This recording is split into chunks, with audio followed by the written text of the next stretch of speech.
Shalom, Jesus generation. Blessings to you all in the name of Jesus Christ. आप सबको शांति मिले परमेश्वर के लोगों, प्रभु यीशु मसीह के नाम में आप सबको स्वागत है। So, today I am going to teach about submission. तो आज मैं आपको सिखाना चाहता हूँ समर्पण के विषय में। So, submitting to your leaders.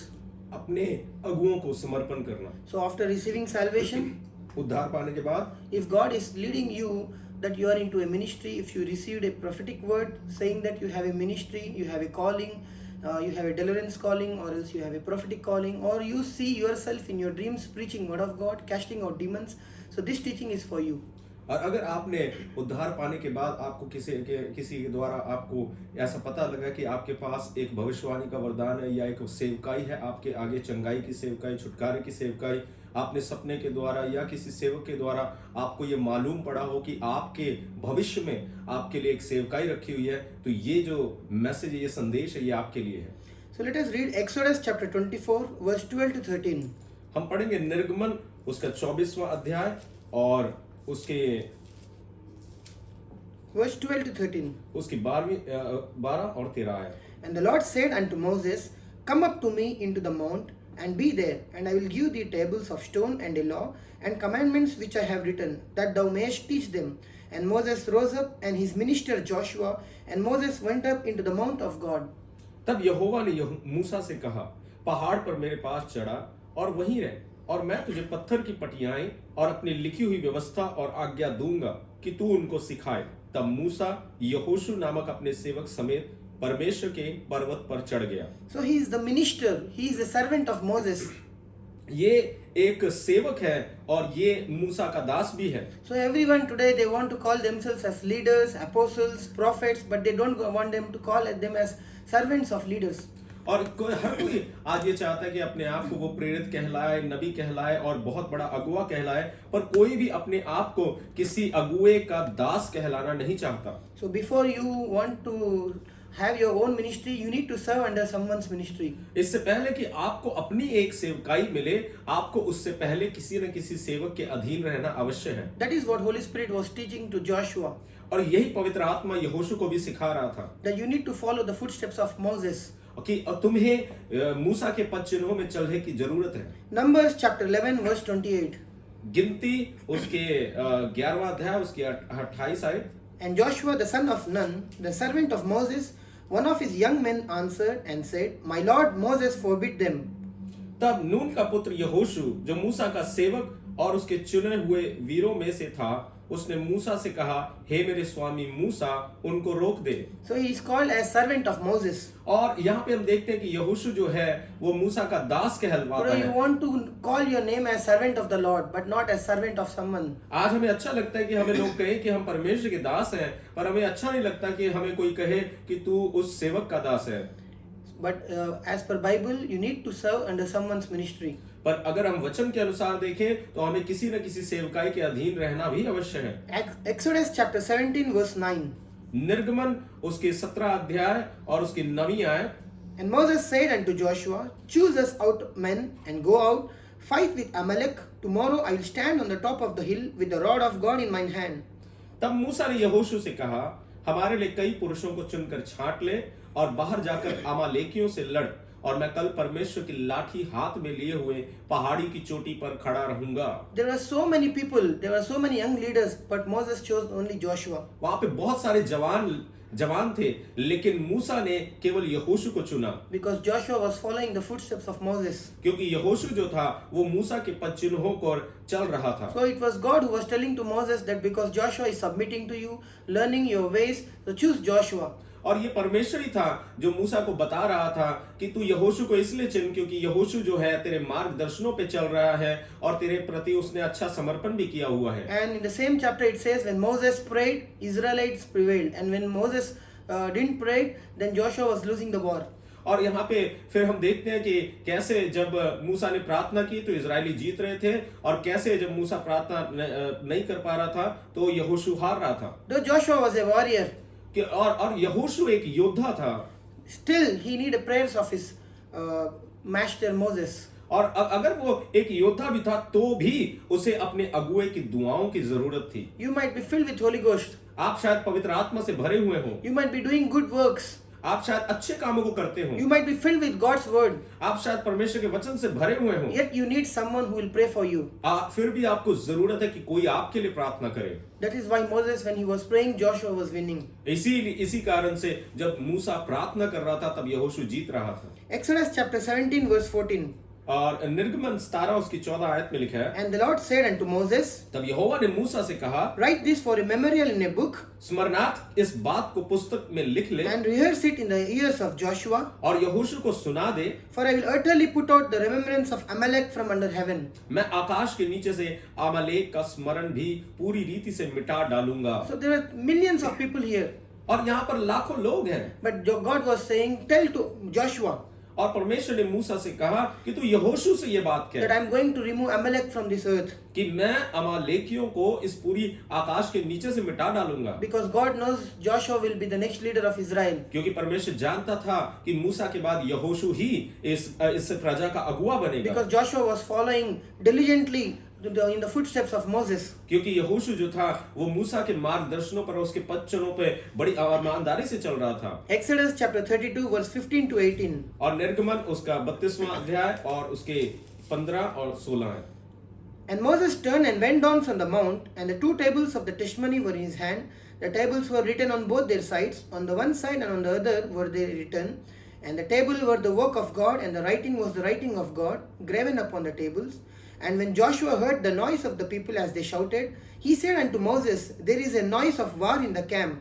And he said, It is not the voice of them that shout for mastery, neither is the voice of them that cry for being overcome, but the noise of them that sing do I hear. तब मूसा मुड़कर साक्षी की दोनों तख्तियों को हाथ में लिए हुए पहाड़ से उतर गया।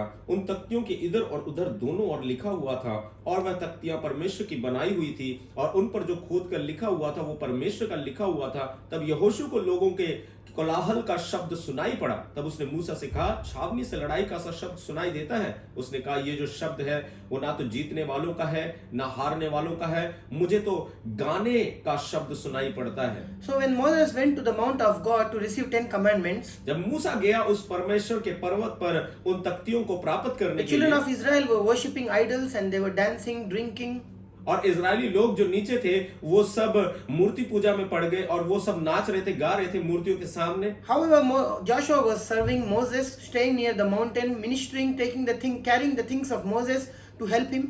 और लेकिन हम देखते हैं दूसरी तरफ यहोशू अपने अगुए मूसा के साथ बना रहा, मूसा की सेवा टहल करता रहा, और जो कुछ सामान मूसा को चाहिए था वो मूसा के लिए लेके जाया करता So था। when Moses came down, he asked them, "What is this noise?"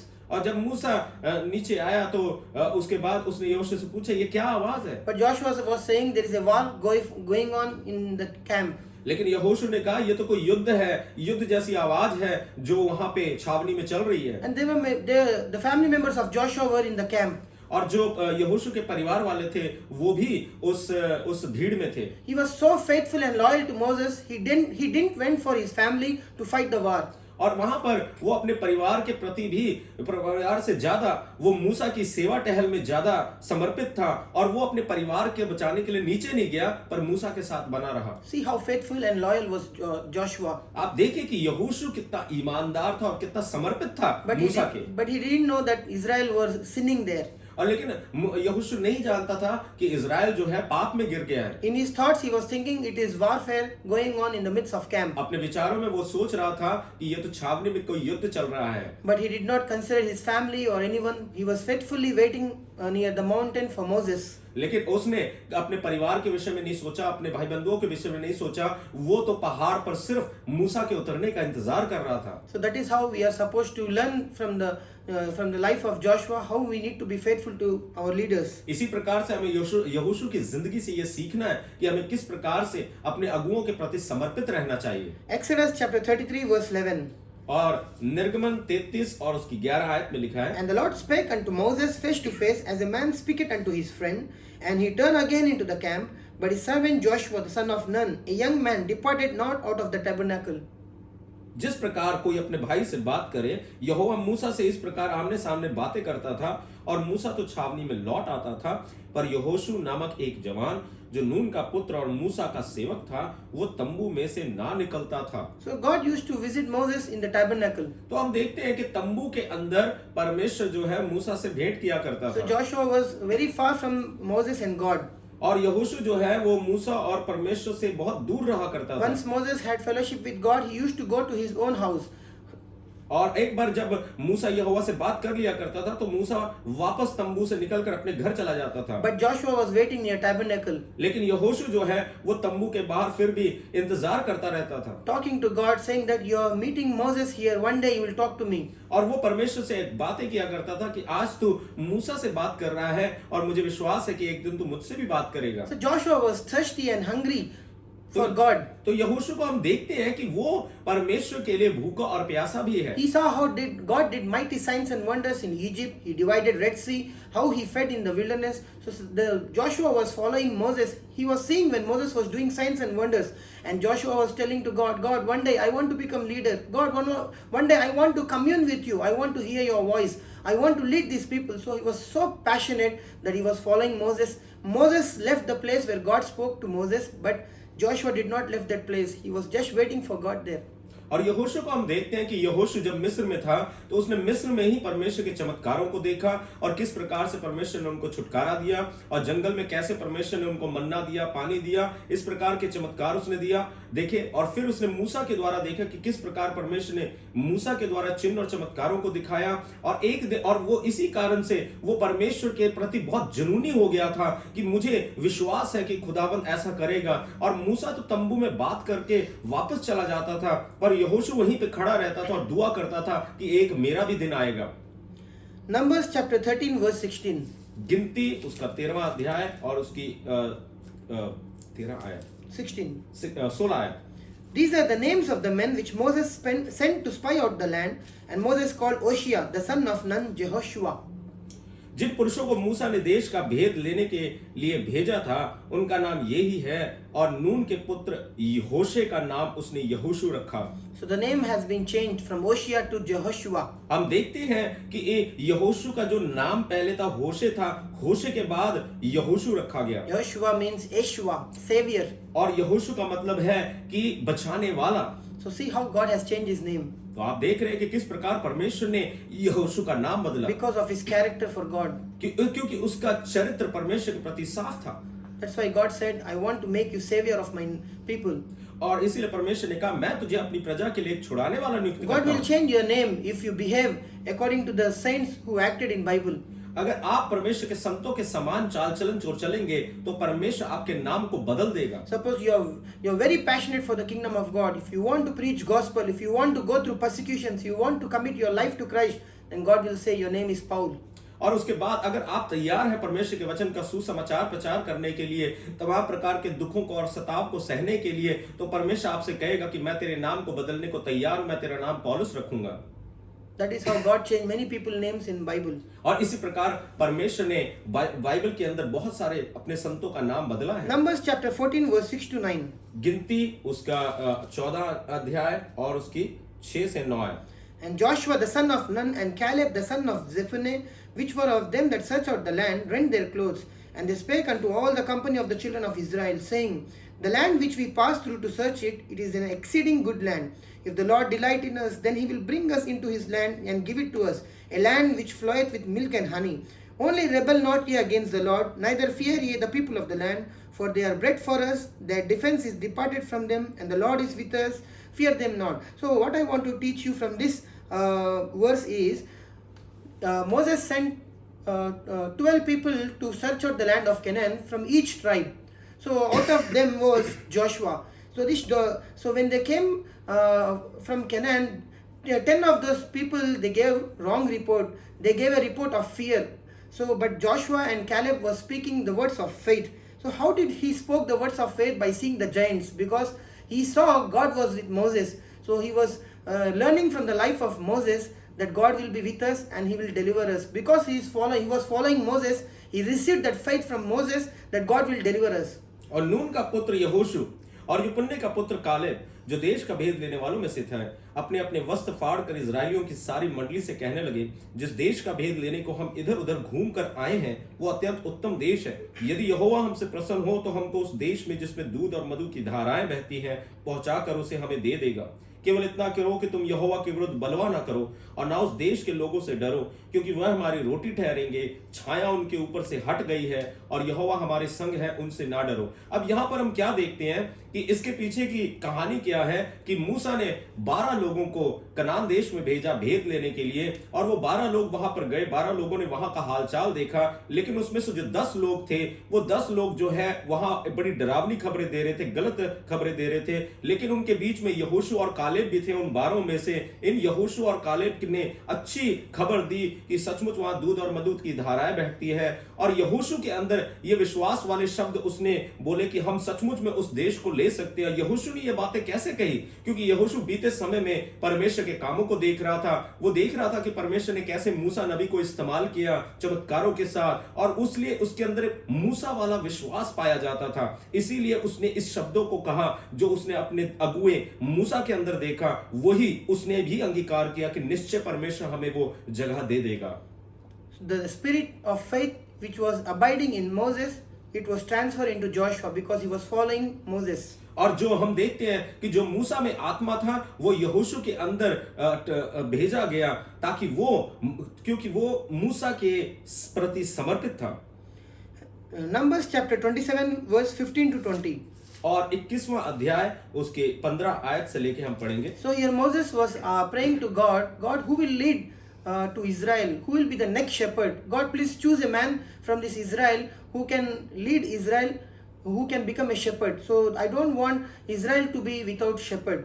और यहाँ पर मूसा जो है वो परमेश्वर से प्रार्थना कर रहा है और परमेश्वर से दुआ कर रहा है कि परमेश्वर मेरे बाद कौन इजराइल की चरवाही करेगा, कौन इजराइल की देखभाल करेगा। मैं नहीं चाहता कि इजराइल ऐसे अकेला रह जाए। प्रभु कौन होगा जिसको तू चुनता है कि वो इस इजराइल की अगुवाई करे। And verse 18 says, And the Lord said unto Moses, Take thee Joshua the son of Nun, a man in whom is the Spirit, and lay thine hand upon him, and set him before Eleazar the priest, and before all the congregation, and give him a charge in their sight.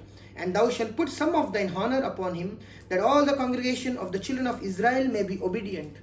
और फिर परमेश्वर ने मूसा से कहा कि तू यहोशू के ले और यहोशू के ऊपर अपने हाथ को धर, क्योंकि तेरे बाद मूसा जो है वो इजरायली लोगों की अगुवाई करेगा, ताकि इजराइल लोग आगे से ना भटके पर वो मेरी अगुवाई में चले। So God was saying, lay your hand on Moses, on Joshua. परमेश्वर मूसा से कह रहा था कि तू यहोशू के सिर पर अपने हाथों को रख दे। The anointing which you are possessing, it will be transferred to him. जो अभिषेक तेरे ऊपर है वो इस तेरे दास यहोशू के भीतर चले जाएगा। The honor which I place upon you, the same honor Joshua will receive. जो आदर मैंने तेरे सिर पर रखा था वही आदर यहोशू को भी मिलेगा। Let us see the result. Deuteronomy chapter 34 verse 9. और व्यवस्था विवरण उसका 34वां अध्याय और उसकी 9th verse. और उसकी 9वीं आयत को हम देखते हैं। And Joshua the son of Nun was full of the spirit of wisdom, for Moses had laid his hands upon him, and the children of Israel hearkened unto him, and did as the Lord commanded Moses.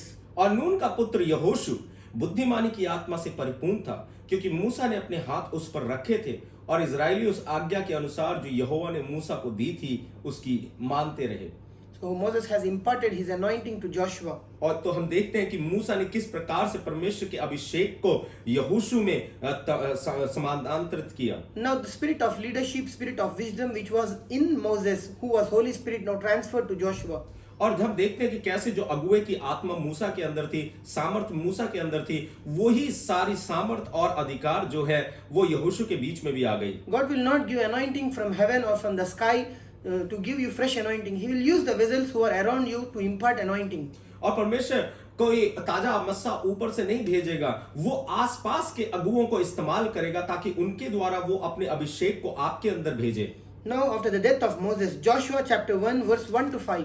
और यहोशू पहला अध्याय उसकी पहली 5 आयतें। Now after the death of Moses, the servant of the Lord, it came to pass that the Lord spake unto Joshua, the son of Nun, Moses' minister, saying, Moses my servant is dead. Now therefore arise, go over this Jordan, thou and all these people unto the land which I give unto them. I will be with you as I was with Moses.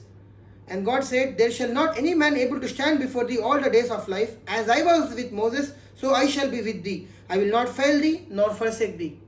यहोवा के दास मूसा की मृत्यु के बाद यहोवा ने उसके सेवक यहोशू से जो नून का पुत्र था कहा, मेरा दास मूसा मर गया है, इसलिए अब तू उठ, कमर बांध और इस सारी प्रजा समेत यरदन पार होकर उस देश को जा जिसे मैं उनको अर्थात इजराइलियों को देता हूं, उस वचन के अनुसार जो मैंने मूसा से कहा, अर्थात जिस स्थान पर तुम पांव धरोगे वह सब मैं तुम्हें दे देता हूं। So if you see, God is calling him as a minister of Moses. और यहाँ आप देखते हैं कि वो यहोशू को मूसा का सेवक के रूप में पुकार रहा So है। it is the word of the Lord. Holy Spirit himself is saying minister of Moses. और यहाँ पे हम देखते हैं कि पवित्र आत्मा जो है वो स्वयं यहोशू को मूसा का सेवक कहता है। So now God, after the death of Moses, is contacting Joshua to give him leadership. और यहाँ पर हम देखते हैं कि मूसा की मृत्यु के बाद परमेश्वर जो है वो यहोशू से मुलाकात करते हैं ताकि उसको आगे की सेवकाई दे। Why only Joshua? Why not other people? क्यों यहोशू ही, बाकी लोग क्यों नहीं? Because Joshua was following Moses. क्योंकि यहोशू जो है वो मूसा के मार्गदर्शनों पे चल रहा था। Joshua knew very well how to contact God. और यहोशू बड़ी अच्छी तरीके से जानता था किस प्रकार से परमेश्वर के साथ संपर्क करें। Not only that, but he also received impartation from Moses. और ऐसा ही नहीं, पर उसने मूसा से उस अभिषेक को भी प्राप्त किया। So God, if God wants to make you a leader, इसलिए अगर परमेश्वर चाहता है कि आप अगुए बने, God will see if you have received anointing from man of God. आप परमेश्वर इस बात का खास ध्यान रखेगा कि क्या आपने खुदा का अभिषेक प्राप्त किया है Anointing of किसी leadership. अभिषेक जन से। Anointing of leadership. अगुए का अभिषेक। A leader can give birth to a leader.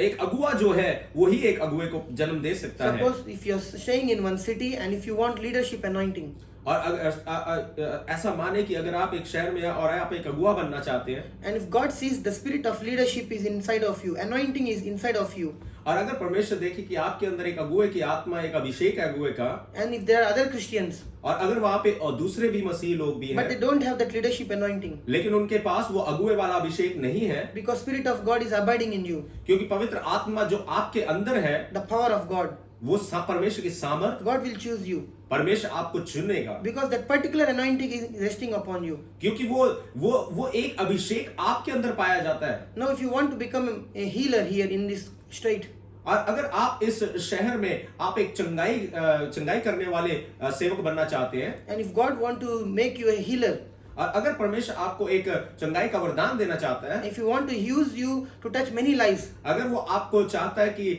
आपके द्वारा वो बहुत लोगों को छुए, so he will not choose any other person, but he will see the anointing of healing upon you. वो और किसी और को नहीं देखेगा, लेकिन वो आपके अंदर उस अभिषेक को देखेगा। He will see whether you have submitted to another leader who has healing anointing, वो देखेगा ध्यान से कि क्या आपने किसी ऐसे सेवक के प्रति समर्पण किया है जो उस प्रकार का अभिषेक को पाया हुआ and है, if he sees the same anointing in you, और फिर वो उसी अभिषेक को आपके अंदर भी देखता है, then he will choose you as a healer. फिर वो आपको चुनेगा ताकि आप चंगा करने वाले बने। That's what happened with Joshua. यही चीज घटी यहोशू के साथ। If you see, even Caleb was worthy, अगर आप देखें तो कालेब जो यहोशू का संगी था वो भी पूरी तरीके से तैयार था, but he did not become a leader, लेकिन वो एक अगुआ नहीं बना, because the spirit was given to Moses, Joshua from Moses. क्योंकि जो आत्मा था वो मूसा के द्वारा यहोशू के अंदर ही दिया गया। So God saw the spirit of Moses upon Joshua. लेकिन यहाँ पे हम देखते हैं कि कैसे परमेश्वर ने यहोशू के अंदर मूसा की आत्मा को देखा, Then he said he is worthy to become leader of Israel. और फिर परमेश्वर ने कहा कि ये बिल्कुल तैयार है ताकि ये इजराइलियों का अगुआ बन सके। That's how God visit his people and make them leaders. इसी प्रकार से परमेश्वर जो है मनुष्यों के ऊपर आता है और उसके बाद वहां पे लोगों का चुनाव करता है। If you have passion to become a man of God, अगर आपके अंदर जुनून है कि आप खुदा के धन बने, only passion is not required. सिर्फ जुनून काफी नहीं You है, need to submit to another leader. आपको जरूरी है कि आप किसी अगुए के अधीन रहें, Work under his ministry.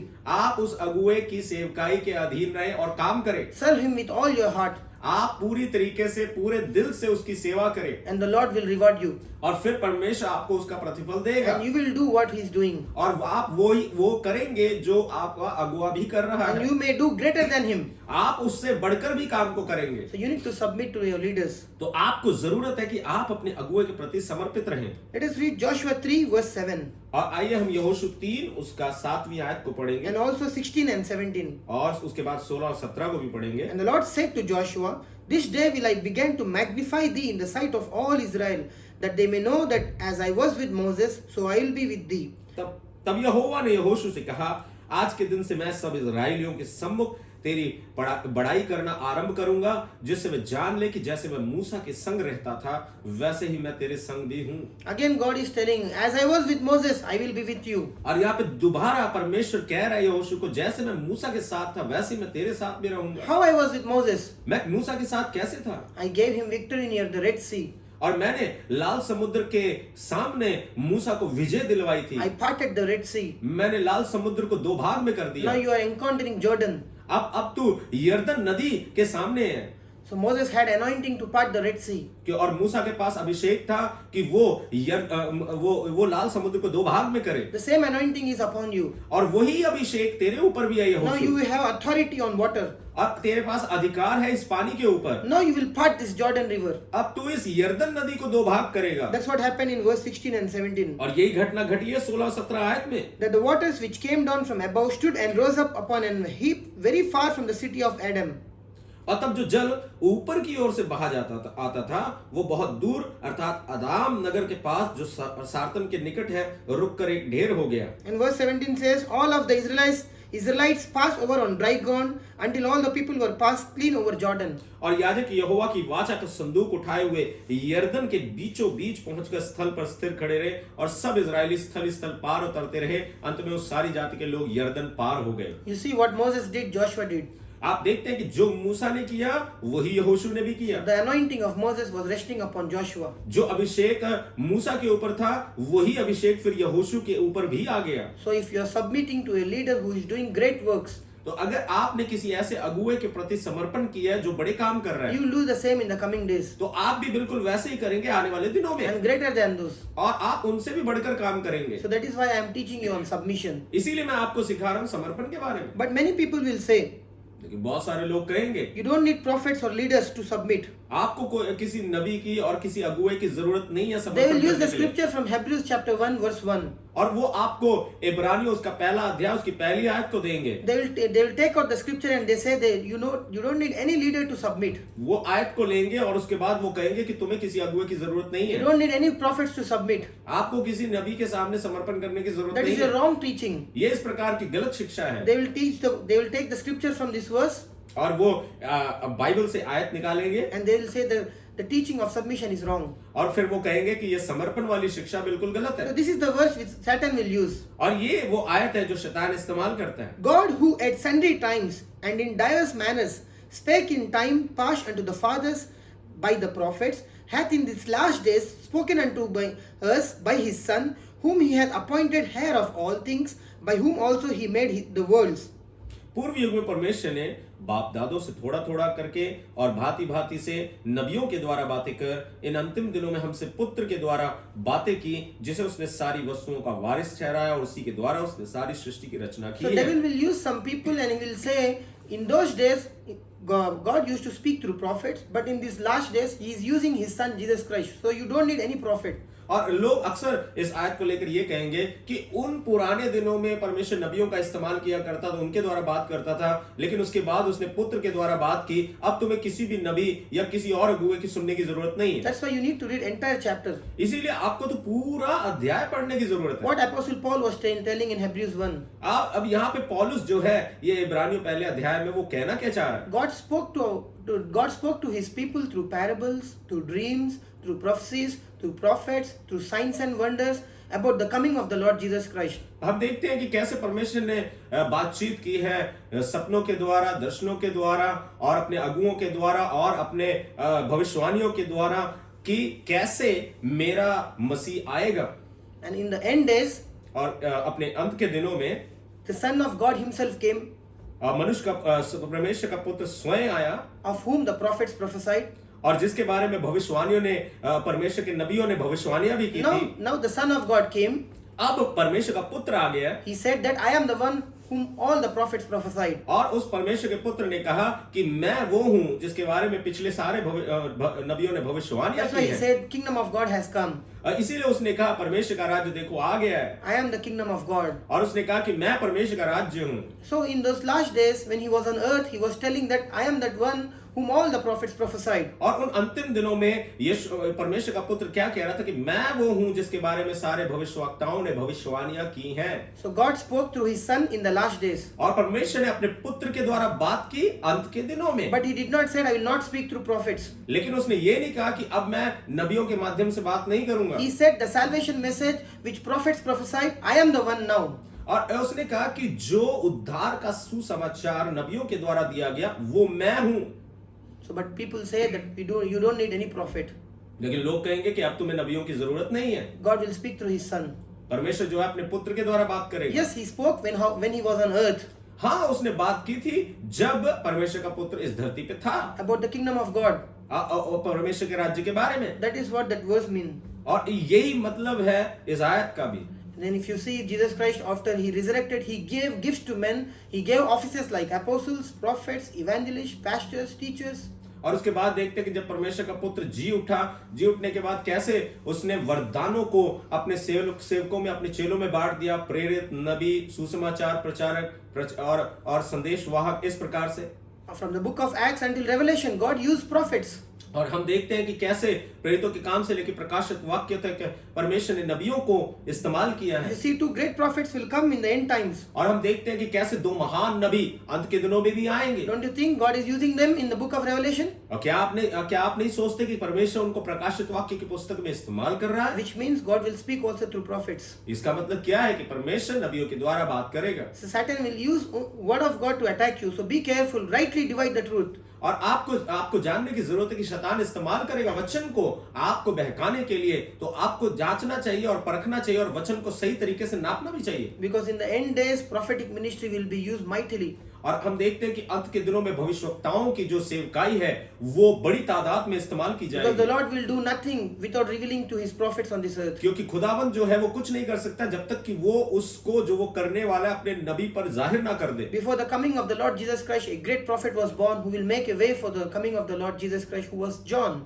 और हम देखते हैं कि कैसे प्रभु यीशु मसीह के पहले आगमन के आने से पहले एक महान नबी आया जिसने उसके आने के लिए रास्ता तैयार किया। और हम देखते हैं वो यूहन्ना है। Prophets are those who will make a way for the coming of the Lord. तो नबी वो होते हैं जो परमेश्वर के आगमन के लिए रास्ता तैयार करते हैं। Jesus Christ is coming again. और यीशु मसीह अब दोबारा आ रहा है। And God is going to resurrect prophetic ministry. और इसलिए अब परमेश्वर क्या कर रहा है, वो दोबारा से भविष्यवक्ताओं की सेवकाई को पुनर्जीवित कर रहा है। God will give many birth to prophets. और परमेश्वर बहुत सारे भविष्यवक्ताओं को जन्म देगा Who will make a way for the coming of the Lord Jesus Christ. जो रास्ता तैयार करेंगे प्रभु यीशु मसीह के आने का। Who will make many people to repent. और जो बहुत लोगों को मन फिराने के लिए प्रेरित करेंगे। Who will rebuke the ministry of priests and pastors. और जो ताड़ेंगे पास्टरों और सेवकों की सेवकाई के। That is what prophet John did. और यही तो वो काम किया था यूहन्ना ने भी। So you need to submit to those prophets. और आपको जरूरत है कि आप उन नबियों के प्रति समर्पित रहें। Let us see one more example in Bible. हम एक और उदाहरण वचन में से देखेंगे। 1 Kings chapter 19 from verse 15 to 16. पहला राजा और उसके 19वां अध्याय From 15 to 16 उसकी 15-16 आयत and from 19 to 21. और उसके बाद 19 से 21 आयत तक भी। And the Lord said unto him, Go return on thy way to the wilderness of Damascus, and when thou comest, anoint Hazael to be king over Syria, and Jehu the son of Nimshi shall thou anoint to be the king of Israel, and Elisha the son of Shaphat of Abel shall thou anoint to be prophet in thy room. यहोवा ने उससे कहा, लौट कर दमिश्क के जंगल को जा और वहां पहुंचकर आराम का राजा होने के लिए हजाएल का, इजराइल का राजा होने को निम्शी के पोते येहू का, और अपने स्थान पर नबी होने के लिए आबेल महोला के शापात के पुत्र एलीशा का अभिषेक करना। So God said Elisha should be in your room. तो परमेश्वर यहाँ पे कह रहा है कि एलीशा जो है वो तेरे ओहदे को प्राप्त करेगा। He should submit to you. और एलीशा को तेरे प्रति तेरे प्रति समर्पण करना He should पड़ेगा। help in your ministry. और एलीशा को तेरी सेवकाई में मदद करनी So it पड़ेगी। was God who chose Elisha to submit under Elijah. और ये परमेश्वर है जिसने एलीशा को चुना ताकि वो एलिया का दास बने। Elisha did not choose Elijah. Elisha ने एलिया को नहीं चुना, Neither Elijah chose Elisha. ना ही एलिया ने एलीशा को चुना। It was God who chose. और ये परमेश्वर था जिसने ये चुनाव किया। So you cannot choose your spiritual father by yourself. और कोई भी अपने आत्मिक पिता को अपने आप से नहीं चुन सकता। Neither a spiritual father can choose his son. और कोई भी आत्मिक पिता किसी बेटे को अपने आप से नहीं चुन It should सकता। be appointed by God the Father in heaven. ये चुनाव केवल पिता परमेश्वर की तरफ से होना चाहिए। So let us read what happened in verse 19. और हम देखते हैं 19 में क्या हुआ आयत में। So he departed thence and found Elisha the son of Shaphat, who was plowing with 12 yoke of oxen before him, and he with the 12. And Elijah passed by him and cast his mantle upon him. तब वह वहां से चला दिया और शापात का पुत्र Elisha उसे मिला, जो 12 जोड़ी बैल अपने आगे किए हुए स्वयं 12वीं के साथ होकर हल जोत रहा था। उसके पास जाकर एलिया ने अपनी चद्दर उस पर डाल दी। So Elijah did not prophesy a word. और एलिया ने यहाँ पे एलीशा के ऊपर कोई भविष्यवाणी वाले शब्द नहीं बोले। Elisha did not spoke a word at all. Elia ने तो कोई शब्द ही नहीं बोला वहां। He just cast his garment on Elisha.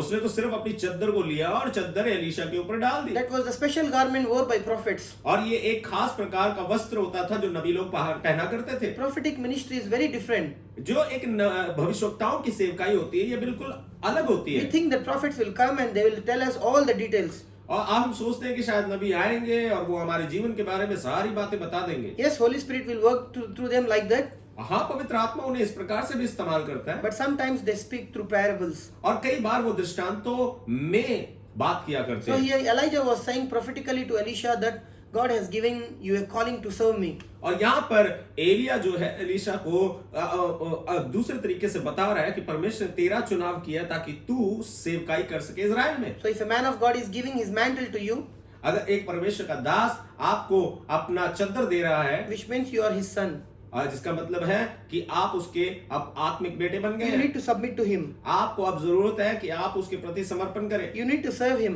आपको जरूरत है कि आप उसकी सेवा करें। That man of God will not say to you, follow me, और वो परमेश्वर का जन आपको ये नहीं कहेगा कि तू मेरे पीछे हो, come to my church, और तू मेरे भवन में आ, listen to my teachings, तू मेरी शिक्षाओं को सुन, give offerings to me, तू मुझे अपना भेंट दिया be a करना, blessing to my church. तू मेरे भवन में आकर आशीषें देना।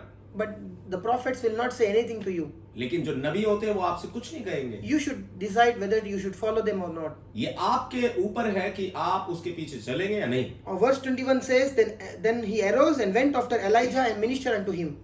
और 21वीं आयत में क्या है कि तब वह उसके पीछे से लौट गया और एक जोड़ी बैल लेकर बलि के और बैलों का सामान जलाकर उनका मांस पका के अपने लोगों को दे दिया और उन्होंने खाया, और वह कमर बांधकर एलिया के पीछे चला और उसकी सेवा टहल That करने means he लगा। sacrificed everything that pertains to his whole life, his family, his friends, his business, and he said, I'm very serious to follow you. और उसके बाद हम देखते हैं कि इस आयत को पढ़कर हम ये देख रहे हैं कि किस प्रकार से ये जो एलीशा है, इसने अपने तमाम प्रकार के पुराने चीजें, अपने दोस्तों को, अपने धन को, अपनी संपत्ति को और अपने परिवार को कुर्बान कर दिया, और ये इसने तय कर लिया, निश्चय कर लिया कि मैं एलिया का दास बनूंगा।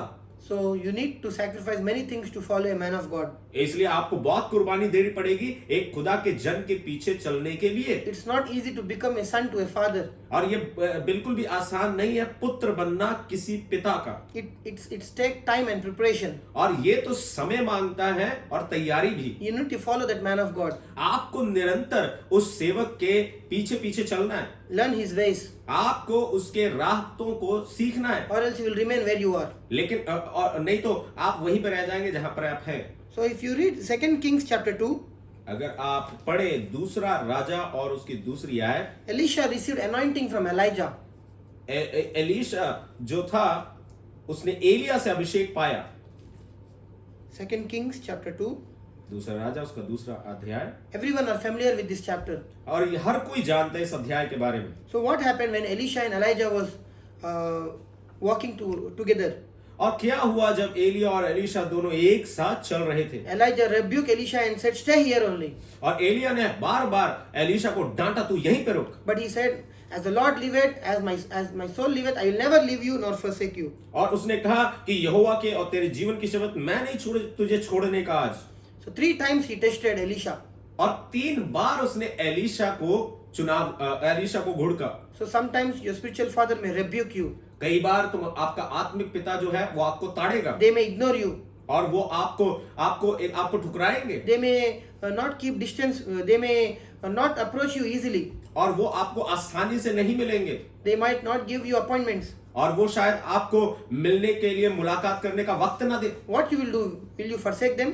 फिर आप क्या कहेंगे? क्या आप उनको छोड़ देंगे? Here Elijah rebuked Elisha. Yet Elisha said, "As the Lord liveth, as your soul liveth, I will not leave you, no matter what." और यहाँ पर हम देखते हैं कि कैसे एलिया ने एलीशा को डांटा, लेकिन एलीशा ने क्या किया? एलीशा ने कहा कि चाहे कि यहोवा के और तेरे जीवन की शपथ, मैं आज तुझे छोड़ूंगा नहीं। So Elijah asked at Jordan, "What do you want?" और फिर यरदन के पास हम देखते हैं कि एलिया ने एलीशा से पूछा, So बता तुझे क्या चाहिए? Before they met in Jordan, the waters were divided by Elijah. और उसके बाद हम देखते हैं कि उससे पहले यरदन को दो भाग किया गया था, It was done by Elijah. और ये एलिया के द्वारा किया गया था। And many also other sons of the prophets were mocking Elisha, saying, "Where is your father?" और वहां पे और भी पुत्र थे, और उसके बाद वो वहां पे बैठे मजाक उड़ा रहे थे, कहाँ है तेरा पिता Elia? They were not following seriously the spiritual father. और वो गंभीर तरीके से अपने आत्मिक पिता के पीछे नहीं चल रहे It थे। says they were 50. और वचन कहता है कि वो 50 थे, That which means they were half-minded. और इसका मतलब कि वो उनका जो मन था वो आधा आधा They था। were not genuinely following Elijah. वो सच्चे मन से एलिया के भक्त नहीं, एलिया के पीछे That's नहीं why चल they were रहे थे। saying to Elisha, "Your father, your father." और इसीलिए वो एलीशा से कह रहे थे कि तेरा आत्मिक पिता, तेरा पिता। They were not saying our father. और वो ये नहीं कह रहे थे हमारा पिता। They were not honoring the anointing of Elijah. और वो एलिया के अभिषेक का आदर नहीं कर रहे थे। So then finally what happened? तो अब देखिए कि अंत में क्या हुआ। He called Elijah as my father, my father. और उसने एलिया को अपना पिता कह के पुकारा। So he had a relationship like a father and son. और उसका जो रिश्ता था वो था पिता और पुत्र का। So then he received the double portion. और फिर आप देखते हैं कि कैसे उसने दुगना अभिषेक पा लिया, The anointing fell upon him. और जो अभिषेक था वो उसके ऊपर आ गया। It says he removed the old mantle और वो बताता है कि उसने अपना पुराना चद्दर अपना उतार लिया, and he received a new mantle from heaven. और उसने एक नई चद्दर को ऊपर आसमान से पा लिया। Then he took the mantle और उसने फिर उस चद्दर को लिया, and he said, "Where is the Lord God of Elijah?" और फिर उसने कहा कि कहाँ है एलिया का परमेश्वर। Then the waters were divided. और फिर आप देखते हैं कि ऐसे यरदन नदी दो भाग में बट गया। You see what happened with Elijah happened with Elisha. फिर आप देखते हैं कि जो कुछ एलिया के साथ हुआ वही एलीशा ने भी किया, Elijah divided the waters और एलिया ने पानी को दो भाग किया, and Elisha did the same thing. और एलीशा ने भी वही काम किया। And he said, "Where is the Lord God of Elijah?" और उसने ये कहा कि कहाँ है एलिया का परमेश्वर। So before he wanted to seek the Lord God of Elijah, he sought the prophet Elijah. और इससे पहले कि वो खुदावंद को ढूंढे, उसने एलिया के खुदा को ढूंढा। So you need to submit under a man of God. और आपको जरूरत है कि आप समर्पण करें किसी खुदा के सेवक के First अधीन। comes a serving ministry. और सबसे पहले जो सेवकाई आती है वो है सेवा की सेवकाई। Then comes your own ministry. फिर उसके बाद आपकी खुद की सेवकाई आती है। First you will listen from your prophet, पहले आप अपने नबी से सुनेंगे, from your spiritual father. आप अपने आत्मिक पिता से सुनेंगे, Then you will listen from God. और फिर उसके बाद आप खुदा से सुनेंगे। That's what Elisha was saying. और यही एलीशा कह रहा था। Now where is the Lord God of Elijah? अब कहाँ है एलिया का परमेश्वर? Because I passed my first test in serving a spiritual father. और मैंने अपना पहला जो परीक्षा था उसको पास कर लिया है एलिया की सेवा करके। So now he received the second mantle from heaven. और अब मुझे दूसरा जो चद्दर है, दूसरा जो अभिषेक है वो स्वर्ग से मिला है। That was what the same happened with Jesus Christ and apostles. और यही दोबारा से घटा यीशु मसीह और उसके चेलों के बीच में। Disciples served Jesus Christ. चेलों ने यीशु की सेवा की, So they were servants before. और उसके पहले वो यीशु के दास थे। Then came second anointing from heaven. और उसके बाद दूसरा अभिषेक आया स्वर्ग से। First anointing came from Jesus Christ, पहला जो अभिषेक है वो यीशु से आया, where he laid his hands upon them. जहां पर यीशु ने उनके ऊपर अपने हाथों को रखा। The same thing happened with Elisha and Elijah, और यही चीज घटी एलिया और एलीशा के बीच में भी। where Elijah cast his mantle on Elisha. जब एलिया ने अपनी चद्दर को एलीशा पे डाला, The first mantle came from man, और जो पहला अभिषेक था वो एक मनुष्य के द्वारा आया, and second came from heaven. और जो दूसरा था वो स्वर्ग से आया। Elisha received mantle from heaven. Elisha ने जो अभिषेक प्राप्त किया वो स्वर्ग से पाया। Even disciples after serving Jesus Christ, they received anointing from heaven on the day of Pentecost. और हम प्रेरितों को भी देखते हैं कि किस प्रकार से उन्होंने दूसरा अभिषेक स्वर्ग से पाया पेंतुकोस्त के दिन में। So this is the process. और तो यही तरीका है। But many people don't want to submit to leaders. लेकिन ज्यादातर लोग जो हैं वो प्रभु के दासों के अधीन होना They नहीं don't want to चाहते। serve leaders, वो नहीं चाहते कि अगुवे की सेवा करें, but they want to become men of God on their own. लेकिन वो चाहते हैं कि हम खुद ही खुदा के खादिम बन जाएं, which is impossible. जो असंभव है। And let us read what happened after Elisha received the anointing. और हम देखते हैं कि जब एलीशा ने उस अभिषेक को पाया उसके बाद हुआ क्या। 2 Kings chapter 3 verse 11. दूसरा राजा 3 अध्याय उसकी 11 आयत। But Jehoshaphat said, Is there not there here a prophet of the Lord, that we may inquire of the Lord by him? And one of the king of Israel's servants answered and said, Here is Elisha the son of Shaphat, which poured water on the hands of Elijah. परंतु यहोशापात ने कहा, क्या यहाँ यहोवा का कोई नबी नहीं है जिसके द्वारा हम यहोवा से पूछे। इजराइल के राजा के किसी कर्मचारी ने उत्तर देकर कहा, हाँ, शापात का पुत्र एलीशा जो एलिया के हाथों को धुलाया करता था, वो यहाँ है। How Elisha was known? तो एलीशा जो था उसकी पहचान क्या थी। They were saying the one who will wash the hands of Elijah. और उन्होंने कैसे पहचाना, अरे ये तो वही है जो एलिया के हाथों को धोया करता था। The king did not know who was the prophet, और राजा नहीं जानता था कि कौन है नबी, but it was the king of Israel's servant knew. और ये जो सेवक थे वो जानते थे। A servant will know a servant. और जो सेवक है वही सेवादारों को जानेंगे। So Elisha was known as a servant of prophet Elijah. तो एलीशा जो था वो एक दास के रूप में जाना जाता था कि वो एलिया का दास है। 2 Kings chapter 2 verse 8. दूसरा राजा उसका 2 अध्याय और उसकी 8वीं आयत। So just now we read that he parted the Jordan river. और उसके पहले हमने ये सीखा कि कैसे उसने यरदन नदी को 2 भाग The किया। word of the Lord says, what you sow you will reap. और परमेश्वर का वचन कहता है, जो कुछ तूने बोया है वही तू काटेगा। Elisha was pouring water on Elijah. और एलिया क्या कर रहा था, वो पानी को उंडेल रहा था एलीशा पर। So he received anointing on water. और इसीलिए उसने अभिषेक पाया उस पानी के ऊपर। If you see, most of the miracles of Elisha he was having authority on water. और हम देखेंगे कि एलिया का ज्यादातर जो अधिकार था वो पानी के ऊपर था। So Elisha received the anointing upon water. और एलीशा ने जो अधिकार पाया वो भी पानी के ऊपर था। So he was serving by pouring out water to Elijah. और हम देखते हैं कि कैसे वो उसकी सेवा कैसे कर रहा था, पानी को उंडेल कर उसके हाथ धुलवाकर। Because the word of the Lord says, if you receive a prophet, you will receive the reward of a prophet. और वचन कहता है कि यदि तू भविष्यवक्ता को भविष्यवक्ता जान के ग्रहण करे तो तू भविष्यवक्ता का इनाम पाएगा। What is the reward of a prophet? और भविष्यवक्ता के द्वारा इनाम क्या है? His anointing. और उसकी अभिषेक। So the anointing was transferred to Elisha because he received a prophet. और जो अभिषेक एलिया के ऊपर था और वही अभिषेक एलीशा के ऊपर आ गया इनाम के रूप में। Elijah had the authority on waters. और एलीशा के पास भी पानी के ऊपर अधिकार था। Elijah had authority on waters. और एलिया के पास पानी के ऊपर अधिकार था। When he commanded, rain came. और उसने आज्ञा दी तब पानी बरसा। When he smote on the waters obeyed Elijah. और जब उसने पानी के ऊपर चद्दर डाली तो पानी ने उस एलिया की बात को माना। So the anointing was transferred to Elisha because he was serving Elijah. और वही अभिषेक एलीशा के ऊपर डाला गया क्योंकि एलीशा एलिया की सेवा कर रहा The था। first miracle which Elisha did was parting the Jordan river. और जो पहला जो चमत्कार जो एलीशा ने किया वो था पानी को 2 भाग करना। What is the reason? Because he is serving Elijah with water. क्या कारण है? क्योंकि वो अपने अगुवे की सेवा पानी के द्वारा करता था। So let us read one more miracle which Elisha did. 2 Kings chapter 2 verse 13 to 14. और दूसरा राजा उसका Second chapter. दूसरा राजा। Okay, we already read this. ये Okay, God provided water miraculously in Moab because of Elijah. 2 Kings chapter 3 verse 13. और दूसरा राजा 3 अध्याय उसकी 13 आयत। Okay, please you can read. From 30. Yes. तब एलीशा ने इजराइल के राजा से कहा, मेरा तुझसे क्या काम है? अपने पिता के भविष्यवक्ता और अपनी माता के नबियों के पास जा। इजराइल के राजा ने उससे कहा, ऐसा न कह। Okay, let us read from verse 17.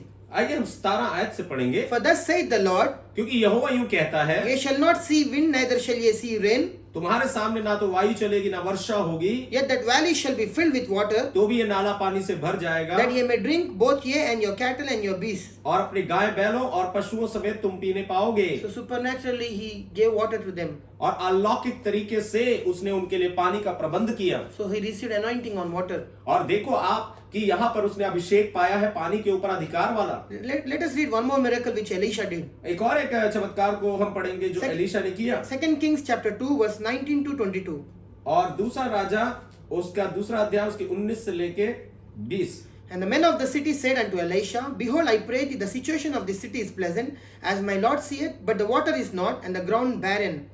So verse 21 says, And he went forth unto the springs of the waters, and cast the salt in there, and said, Thus saith the Lord, I have healed these waters. There shall not be from thence any more death or barren land. So the waters were healed unto this day, according to the saying of Elisha which he spake.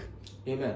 उस नगर के निवासियों ने Elisha से कहा, देख ये नगर मनभावने स्थान पर बसा है, जैसे मेरा प्रभु देखता है, परंतु पानी बुरा है और भूमि गर्भ गिराने वाला है। तब वह जल के सोते के पास निकल गया और उसमें नमक डालकर यहोवा यूं कहता है, मैं ये पानी ठीक कर देता हूं, जिससे वह कभी मृत्यु या गर्भ गिरने का कारण ना होगा। एलीशा के इस वचन के अनुसार पानी ठीक हो गया और आज तक ऐसा ही है। So another miracle Elisha did was on water. हम यहाँ देखते हैं एक और चमत्कार जो एलीशा ने पानी के ऊपर किया। He sowed water, he received that anointing. और उसने पानी को बोया और उसने पानी वाला अभिषेक ही पाया। He was serving Elijah with water and he received the grace on water. और इसने एलिया की सेवा की पानी के द्वारा और उसने ऐसा ही अभिषेक पाया पानी के ऊपर। 2 Kings chapter 6 verse 5 to 7. और दूसरा राजा 5वां अध्याय 6-7 No, chapter 6 from 5 to 7 verse. और 6वां अध्याय 5 से 7 आयत तक। But as one was felling a beam, the axe head fell into the water, and he cried and said, Alas, master, for it was borrowed. And the man of God said, Where fell it? He shewed him the place, and he cut down a stick and cast it thither, and the iron did swim. Therefore said he, Take it up to thee. And he put out his hand and took it. परंतु जब वह एक जन बल्ली काट रहा था तो कुल्हाड़ी बेट से निकलकर जल में गिर गई। इसलिए वो चिल्लाकर कहने लगा, हाय मेरे प्रभु, वह तो मांगी हुई थी। परमेश्वर ने भक्त से पूछा, वह कहाँ गिरी? तब उसने स्थान दिखाया। तब उसने एक लकड़ी काट कर वहां डाल दी और वो लोहा पानी पर तैरने लगा। उसने कहा, उसे उठा ले। तब उसने हाथ बढ़ाकर उसे ले लिया। Again, the miracle was in water. यहाँ एक और एक चमत्कार है पानी के ऊपर। So you know the reason. और आप जानते हैं इसके This कारण was the का। anointing of Elijah upon Elisha. ये वो अभिषेक है जो एलिया का था, जो उसके ऊपर आया था। Most of his miracles were having authority on water. और ज्यादातर जो अभिषेक था और अधिकार था वो पानी के ऊपर था। So let us read 2 Kings chapter 4 verse 2 and 6. और हम दूसरा राजा 4 उसके 2-6 पढ़ते हैं। And Elisha said unto her, What shall I do for thee? Tell me, what hast thou in thine house? And she said, Thine handmaid hath not anything in the house save a pot of oil. And verse 6 says, And it came to pass, when the vessels were full, that she said unto her son, Bring me yet a vessel. And he said unto her, There is not a vessel more. And the oil stayed. Elisha ने उससे पूछा, मैं तेरे लिए क्या करूं? मुझे बता कि तेरे घर में क्या है। उसने कहा, तेरी दासी के घर में एक हांडी तेल को छोड़ और कुछ नहीं है। तब जब बर्तन भर गए, तब उसने अपने बेटे से कहा, मेरे पास एक और भी ले आ। उसने उससे कहा, और बर्तन तो नहीं रहा। तब तेल रुक गया। You see, Elijah has anointing to multiply. आप देखिए कि एलीशा के पास जो अभिषेक है वो गुना वाला अभिषेक The है। same anointing had Elijah. और ऐसा ही अभिषेक एलिया के ऊपर भी था। So Elijah had multiplied the food in the widow of Zarephath. और हम देखते हैं कि कैसे उस विधवा के सारपत के नगर के विधवा के घर एलिया ने उन रोटियों को उस अनाज को बढ़ाया था। So he had the anointing of prosperity. और उसके पास जो अभिषेक उतरा था वो संपन्नता का था, Abundance. और वो भरपूरी का था, Multiplication. और वो गुना करने वाला That था। is what Elisha did to Israelites also. और यही एलिया ने किया था इजरायलियों के साथ। When they were going through famine, और जब वो बहुत बड़े अकाल में थे, then he gave them food. और वहां पे उसने उनके लिए खाने का प्रबंध किया। So believe in the prophets, तो आप नबियों पर विश्वास करें, you shall prosper. आप फिर उन्नत होंगे। Believe in the Lord, आप प्रभु पे विश्वास करें, you will be established like a believer. और फिर आप एक विश्वासी की तरह सिद्ध किए But जाएंगे। believe in his prophets, पर आप नबियों पर भी विश्वास करें, you shall prosper. तब ताकि आप उन्नत हो जाएं। Your prophet carries prosperity. आपका नबी जो है वो संपन्नता को धरे हुए है। So when prophet comes, he brings prosperity. तो जब एक नबी आता है तो वो संपन्नता की आशीष को लेकर आता है। So that is what Elisha received और यही है जो एलीशा ने पाया, from Elijah. उसने एलिया से पाया। And also the angelic ministry. और फिर उन दूतों की सेवकाई। Angels used to visit Elijah. और जो स्वर्गदूत थे वो एलिया के पास उतरते थे। They used to minister into him. और फिर जो स्वर्गदूत थे वो एलिया के पास आकर सेवा The करते same थे। thing had happened with Elisha. और यही बात एलीशा के साथ भी घटी। His ministry was full of angels. और उसकी भी सेवकाई स्वर्गदूतों से भरी हुई So थी। how did he receive this grace? और ये अनुग्रह उसके ऊपर कैसे हुआ? Why this anointing and angels were not with him before? और ये स्वर्गदूतों की जो अभिषेक था ये उसके साथ पहले क्यों नहीं था? Because he was not submitting to spiritual father. क्योंकि उसने अपने आप को अपने आत्मिक पिता के प्रति समर्पण नहीं किया था। As he submitted, और जैसे ही उसने समर्पण किया and fulfilled all his duties, और उसकी सारी जिम्मेवारियों को किया he received impartation from his father. और उसने फिर अपने आत्मिक पिता का अभिषेक प्राप्त किया। So first comes serving ministry, पहले आता है सेवा करने वाली सेवकाई and then comes your own ministry. और उसके बाद आपकी स्वयं की सेवकाई आती है। That is what happened with Apostle Paul also. और यही बात घटी प्रेरित पौलुस के साथ भी He submitted to Ananias और उसने अपना समर्पण किया हनन्याह के सामने in Acts chapter 13. और 13वें अध्याय में प्रेरितों के काम He की was having fellowship with disciples. और उसने फिर प्रेरितों के साथ संगति की Ananias was a disciple, और जो हनन्याह था वो एक चेला था so he became a disciple. और फिर हम देखते हैं कि वो भी एक चेला बन गया। He was just teaching the word of God. वो तो केवल मसीह के संदेश को प्रचार कर रहा था Then he met Barnabas. और उसके बाद उसने बरनबास को मिला Then in Acts 13 he met prophets. और उसके बाद 13वें अध्याय प्रेरितों के काम में वो नबियों से मिला It was he did discipleship in Acts 9. और उसने चेले का काम किया 9वें अध्याय में। In Acts 9 he was just teaching word of God. और हम देखते हैं प्रेरितों के काम 9वें अध्याय में वो केवल वचन का प्रचार कर रहा है। Then but when it comes to Acts 13, लेकिन जब वो प्रेरितों के काम 13वें अध्याय में आता he है was having fellowship with prophets and teachers. और उसके बाद वो संगति कर रहा है नबियों के साथ शिक्षकों के साथ Then Holy Spirit spoke to one of his prophets. और फिर पवित्र आत्मा ने इसमें से एक नबी के माध्यम से बात की Because you submitted under Ananias, क्योंकि तूने हनन्याह के प्रति अपना समर्पण किया you were also serving under the ministry of prophets. और तूने नबियों के नीचे भी सेवकाई की है। Now I am giving you a calling. अब मैं तुझे अब तेरी बुलाहट दे रहा हूँ I am separating you from them. और मैं तुझे उनसे अलग कर रहा हूँ Now you fulfill as a servant there. और अब तू वो एक सेवक के रूप में तो जाना गया है। Now you will be called as an apostle. अब तू एक प्रेरित कहलाएगा। Now Holy Spirit said, separate Paul and Barnabas. अब पवित्र आत्मा ने कहा कि बरनबास और पौलुस को मेरे लिए अलग करो I want to use them. और मैं उनको इस्तेमाल करना चाहता Never हूँ। he heard the voice of Holy Spirit. और उसके बाद उन्होंने पवित्र आत्मा की आवाज को सुना। Paul did never heard the voice of the Holy Ghost before. पौलुस ने कभी भी पवित्र आत्मा की आवाज को पहले नहीं सुना He था। was just teaching word of God, वो तो केवल परमेश्वर के वचन का प्रचार कर saying रहा that Jesus Christ died and he rose from the dead. था। वो ये बताता था कि यीशु मसीह मरा और उसके बाद वो जी उठा। He was teaching only one message. वो उसके पास केवल एक प्रचार था। But as he was serving under prophets, लेकिन जैसे वो नबियों के नीचे सेवा कर रहा था he received the anointing of prophets. और उसके बाद उसने नबियों का अभिषेक पाया As he was traveling to Asia, और उसके बाद जब वो एशिया में अपना सफर कर रहा था Holy Spirit said, don't go there. और पवित्र आत्मा ने कहा वहां पे मत जा Go to Macedonia. और वहां से मकदूनिया में जा। He was listening to the voice of Holy Ghost. और वो पवित्र आत्मा की आवाज को सुन रहा था। Prophecy was prophetic anointing was leading him what to do, what not to do. परमेश्वर का जो भविष्यवक्ताओं का अभिषेक था वो उसकी अगुवाई कर रहा था, तूने क्या करना क्या नहीं करना। How did he receive this anointing? ये किस अभिषेक उसने किस प्रकार प्राप्त About किया direction. और इस प्रकार का निर्देश वाला This anointing was resting upon prophets. ये जो अभिषेक था ये नबियों के ऊपर था Anointing of prophecy. और ये तो नबूवत करने वाला अभिषेक So था। they laid hands on apostles. उन्होंने फिर इन प्रेरितों के ऊपर अपने हाथों को रखा And now the anointing of prophecy was leading Apostle Paul. और यही भविष्यवाणी का वरदान फिर प्रेरित पौलुस की अगुवाई करने लगा। So this is what happens when you submit to prophets. और ये होता है जब आप अपना समर्पण नबियों को करते हैं। You will listen from God. आप परमेश्वर से सुनेंगे Because for prophets they listen from God. क्योंकि जो नबी हैं वो परमेश्वर से सुनते हैं And they will also see visions and dreams. और वो फिर स्वप्न और दर्शन भी देखेंगे। When they lay hands on you, जब वो आपके ऊपर अपने हाथों को रखेंगे the spirit of prophecy will be imparted in your life. परमेश्वर का जो अभिषेक है वो आपके ऊपर आएगा। You will receive the gift of discernment, what to do, what not to do. आपके पास आत्मा की परख का वरदान आ जाएगा कि आप क्या करें क्या ना करें। You will get divine directions where to go, where not to go. आपको अलौकिक निर्देश मिलेंगे कि आप कहाँ जाएं कहाँ ना This जाएं। is the power of submission. ये है समर्पण की ताकत। This is the power of serving. ये है सेवा करने की ताकत। Philippians chapter 2 verse 19 to 22. फिलिपियों दूसरा अध्याय 19-20 आए। So if you see in Philippians chapter 2 verse 19 to 22, अगर आप देखें फिलिपियों दूसरा अध्याय 19 से 22 तक, Timothy was following Apostle Paul.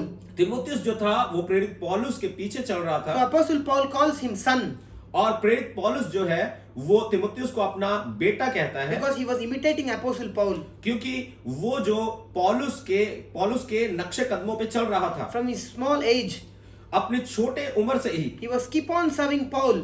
वो पौलुस की सेवा करता आ रहा था He was learning from him.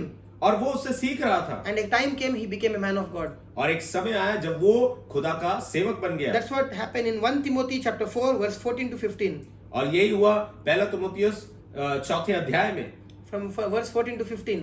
और उसकी 14 और 15 आयत में He became a man of God.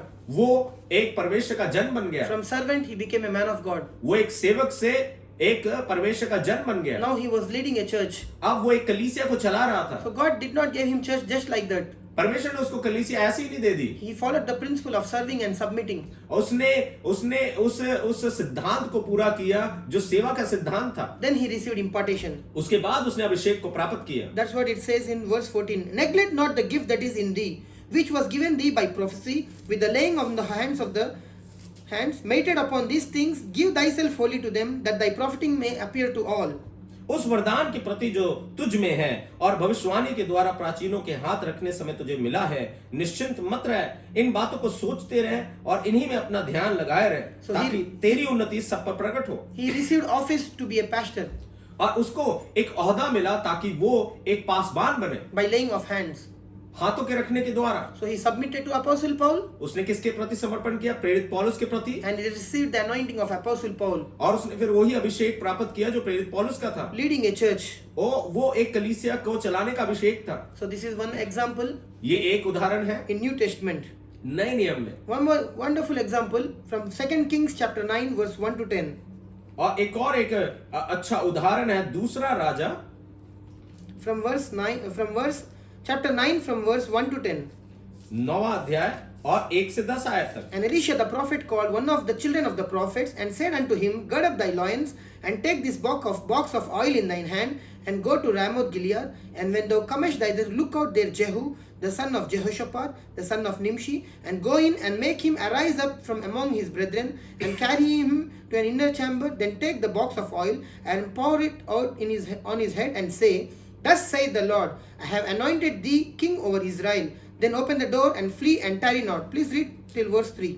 तब एलीशा भविष्यवक्ता ने भविष्यवक्ताओं के चेलों में से एक को बुलाकर उससे कहा, कमर बांध और हाथ में तेल की ये कुप्पी लेकर गिलाद के रामोत को जा और वहां पहुंचकर येहू को जो यहोशापात का पुत्र और निमशी का पोता है ढूंढ लेना। तब भीतर जा, उसको खड़ा कराकर उसके भाइयों से अलग एक भीतरी कोठरी में ले जाना। तब तेल की ये कुप्पी लेकर तेल को उसके सिर पर ये कहकर डालना, यहोवा यूं कहता है कि मैं इजराइल का राजा होने के लिए तेरा अभिषेक कर देता हूं। तब द्वार खोलकर भागना, विलंब न करना। So if you see here, Elisha is sending one of his son to Jehu and telling him to go and anoint him and prophesy on him, saying that you will become a king. So he gave only one prophecy saying you will become a king. और यहाँ पर Elisha है जो अपने एक सेवक को भेज रहा है कुप्पी तेल के साथ कि तू येहू के पास जा और उसका अभिषेक कर, और उसके अभिषेक के समय में उसको तू ये एक भविष्यवाणी देना। उसने उसे एक ही भविष्यवाणी का शब्द दिया कि वो राजा बनेगा। But let us read what happened in verse 6. और फिर हम देखते हैं कि 6वें आयत में क्या हुआ। It says,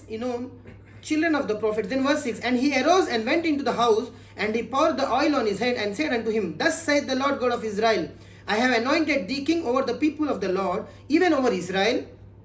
तब वह उठकर घर में गया और उसने ये कहकर उसके सिर पर तेल डाला, इजराइल का परमेश्वर यहोवा यूं कहता है, मैं अपनी प्रजा इजराइल पर राजा होने के लिए तेरा अभिषेक कर देता हूं। Which was the prophecy given by Elisha? ये वो नबूवत है जो एलीशा के द्वारा दी गई थी।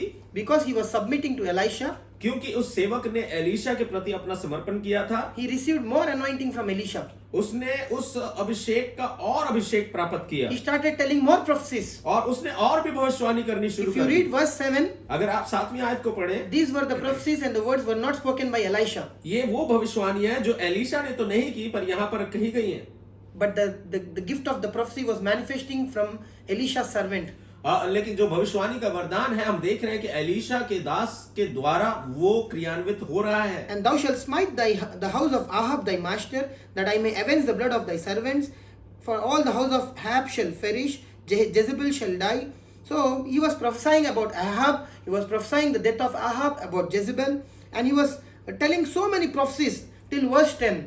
तू अपने घर स्वामी आहाब के घराने को मार डालना, जिससे मुझे अपने दास भविष्यवक्ताओं के वरन अपने सब दासों के खून का जो इजबेल ने बहाया बदला मिले। हम देखते हैं कि कैसे वह एलीशा नबी के द्वारा जो नबूवत कर रहा था, वो सेवक जो था, वो सबसे पहले अहाब के ऊपर, फिर एजेबेल के ऊपर, और बहुत सारी भविष्यवाणियां उसने दी, क्योंकि उसके ऊपर वो अभिषेक था 10वीं आयत तक। But one prophecy was given by Elisha. लेकिन एक ही नबूवत थी जो एलीशा ने उस सेवक को दी थी। But Spirit of the Lord used that young man and he spoke many prophecies through him. लेकिन पवित्र आत्मा ने उस सेवक के माध्यम से एक भविष्यवाणी के साथ और भी भविष्यवाणियां उसके साथ जोड़ So the. the prophecies which the spiritual father Elisha don't know, the young man knew.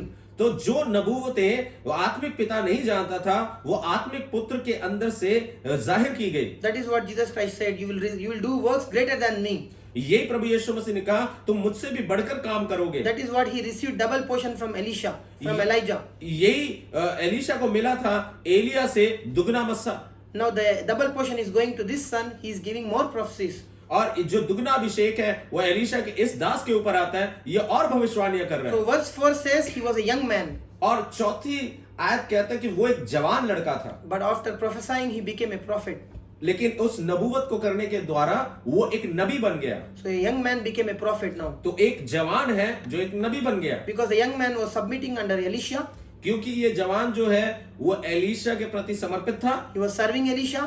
और वो एलीशा की सेवा कर रहा था, He received impartation from Elisha, और उसने फिर वो मस्सा पाया जो एलीशा के ऊपर the था, spirit of prophecy. वो था भविष्यवाणी का वरदान। So what I am teaching you today, तो आज मैं आपको सिखा क्या रहा when हूँ, you submit under a man of God, अगर जब आप खुदा के एक सेवक के अधीन होते you हैं, will receive his impartation. तब आप उसके ऊपर का अभिषेक प्राप्त करते हैं। You may prophesy, you may do greater works than your spiritual father. आप नबूवत करेंगे, आप अपने आत्मिक पिता से बढ़कर काम But करेंगे, serving ministry comes first. लेकिन सबसे पहले आती है सेवा की सेवकाई। So go and find a man of God. Ask God to give you a leader, a spiritual father. आप फिर जाएं और ढूंढे और परमेश्वर से दुआ करें कि परमेश्वर मुझे मेरा आत्मिक अगुआ की तरफ प्रेरित करे, And you will do greater works और than फिर him. आप बड़े कामों को करेंगे, As you are faithful, humble and loyal. और जैसे कि आप ईमानदार रहेंगे, विश्वास योग्य रहेंगे। And when you are doing greater works, don't live in pride. और फिर जब आप बड़े काम करने लग जाएं, तब आप घमंड से मत भर जाना। It is because of your teacher and leader you are doing greater works. ये तो आपके आत्मिक पिता और शिक्षकों की वजह से है कि आप इन बड़े कामों को कर रहे हैं। You doing greater works doesn't mean you are greater than your spiritual father. आप बड़े काम कर रहे हैं, इसका मतलब ये नहीं है कि आप अपने आत्मिक पिता से बड़े हैं। It is because of your teachers and his teachings you became a great leader today. ये शिक्षकों की शिक्षाओं का नतीजा है जिसके द्वारा आप एक महान अगुआ बन पाए हैं। So in the eyes of God, Elijah is greater than Elisha और परमेश्वर की नजरों में एलिया एलीशा से बढ़कर है, because he prepared Elisha to do greater works. क्योंकि एलिया ने एलीशा को तैयार किया बड़े कामों के लिए। So never operate in pride when you are prophesying more, when you are healing more. Never operate in pride. और घमंड से मत भर जाना जब आप अधिक भविष्यवाणियां करें, अधिक चंगाई के काम करें। Never compare and compete with your spiritual father. आप कभी भी अपने आप की तुलना अपने गुरुओं, अपने शिक्षकों, अपने आत्मिक पिताओं से ना करें। You are because of your spiritual father. Never forget that. आप जो जिस स्थान पर है अपने आत्मिक पिता के कारण है, आप इसे मत भूलिएगा। And also what happened in 2 Kings. 2 Kings chapter 6 verse 14 to 17. और दूसरा राजा 6 अध्याय 14 से लेकर 17 तक। So a great army was coming to attack Elisha. और एक बहुत बड़ी सेना थी जो एलीशा के ऊपर आक्रमण करने को आ रही थी। And Elisha was meditating on the mountain. और एलीशा जो था वो पहाड़ पर मनन कर रहा था। And one of his disciples came and said that there is a huge army coming to attack us. और एक चेले ने आकर एलीशा को बताया कि बहुत बड़ा लश्कर है जो हमारे ऊपर आक्रमण करने आ रहा है। But Elisha said, "Fear not, for they that be with us are more than they that be with them." लेकिन एलीशा ने क्या कहा? उसने कहा मत डर, क्योंकि जो हमारी ओर है वो उनसे अधिक है जो उनकी ओर है। Because he was saying there are so many angels with us, no need to fear. और एलीशा कह रहा था कि हमारे पास इतने स्वर्गदूत है कि हमें डरने की जरूरत नहीं है। This angelic ministry he received from prophet Elijah. ये जो स्वर्गदूतों की सेवकाई थी ये उसको अपने आत्मिक पिता एलिया से मिली थी। Now Elisha is praying to this young man. और अब एलीशा दुआ कर रहा है अपने इस जवान के लिए। Lord, I pray thee open his eyes that he may see. तब एलीशा ने ये प्रार्थना की, यहोवा इसकी आंखें खोल दे कि ये देख सके। And the Lord opened the eyes of the young man and he saw. तब यहोवा ने सेवक की आंखें खोल दी और जब वो देख सका तब क्या देखा एलीशा, और वो देखने लगा। He saw many angels, spiritual world. और उसने आत्मिक दुनिया को देखा, बहुत सारे स्वर्गदूतों को देखा। He was a normal young man serving Elisha, वो एक मामूली जवान था जो एलीशा का सेवा कर रहा था। who could see only natural things with his eyes. वो सिर्फ स्वाभाविक चीजों को देख सकता था अपनी आंखों से। But because of the prayer of Elisha, और इसलिए कि एलीशा ने उसके लिए दुआ की है and Lord has opened the eyes of the young man. और परमेश्वर ने फिर इस जवान की आंखों को खोल दिया। That's why the prayers of a righteous man availeth much. इसीलिए कहा जाता है कि धर्मी जन की प्रार्थना से बहुत कुछ हो सकता है। You need someone's prayers, आपको जरूरत है किसी की प्रार्थना की and Lord will hear their prayers, और परमेश्वर फिर उनकी दुआओं को सुनेगा। and He will open your eyes. खुदा आपकी आंखों को खोलेगा। As your spiritual father is seeing angels, you will see. और जैसे आपका आत्मिक पिता दूतों को देखता है वैसे ही आप भी देखेंगे। If your spiritual father is releasing blessings of riches, you will receive the riches. अगर आपके आत्मिक पिता को धन की बरकतें मिल रही है तो आपको भी मिलेंगी। So humble yourselves अपने आप को दीन करें and receive that impartation. और आप उस अभिषेक को पाएं। Also, we'll see what happened in Acts chapter 6, verse 1 to 8. और हम वो भी देखेंगे जो प्रेरितों के काम उसका 6वां अध्याय और उसकी पहले 8 आयतों में हुआ है। We'll see Philip and Stephen, they were serving tables. और हम देखते हैं कि फिलिपुस और स्तिफनुस है जो वहां पर खाना खिलाने का काम They करते are थे serving under the ministry of apostles. और वो जो है वो प्रेरितों के नीचे काम किया करते थे। So one day they received impartation. और एक दिन उनके ऊपर अभिषेक आया The man of God Peter laid his hand and they sent them.